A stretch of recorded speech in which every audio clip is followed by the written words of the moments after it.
What's up, traders? Matt from the Trade Brigade here doing a technical analysis on ticker symbol DARE for Dare Bioscience. On the left-hand side, we have the daily time frame, and on the right-hand side, the 30-minute intraday time frame.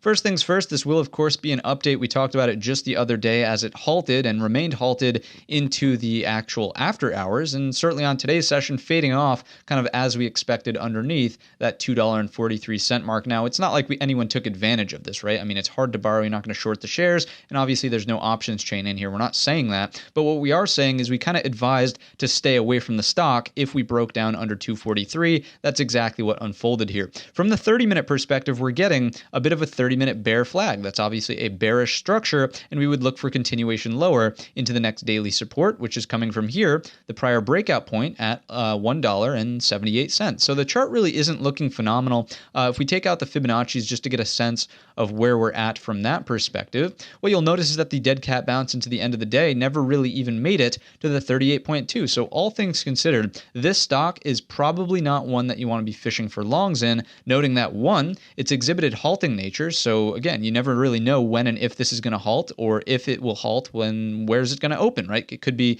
a dollar higher, it could be a dollar lower from your entry. You don't know for sure. It's, exhibited that nature in the past, and it's also exhibiting some bearish structures here on the 30-minute, never making it to the 38.2.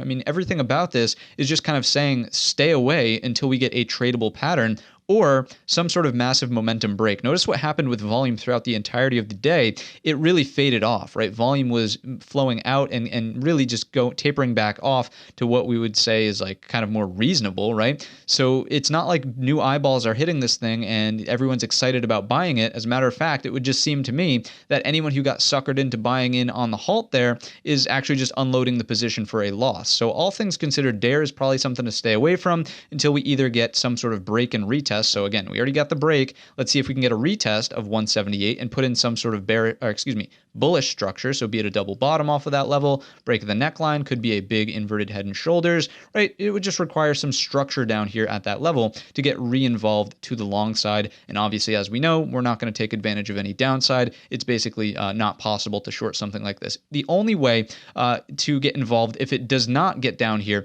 and it does retrace higher into this level, then start to look at this at that 243 as a potential breakout point. Now, I'm not, forecasting this as a likely scenario based on everything we've discussed so far, but if we can clear it, again, maybe, again, very speculatively speaking here, and a lot of risk in a name that has already proven that it wants to halt, maybe there's a move to $3, okay? So again, maybe, very speculative there. It would require a lot of work, a lot of volume coming in as well, a lot of new eyeballs on the stock for a momentum style trade like that to unfold. And as I've mentioned, it's probably not the likely scenario. The likely one is, either sideways or slightly lower. So with all of that being said, I hope you enjoyed the video. If you did, let me know down below in the comments section or by giving the video a thumbs up. Don't forget our main channel is linked in the description. And all of that being said, I wish you a green trading week.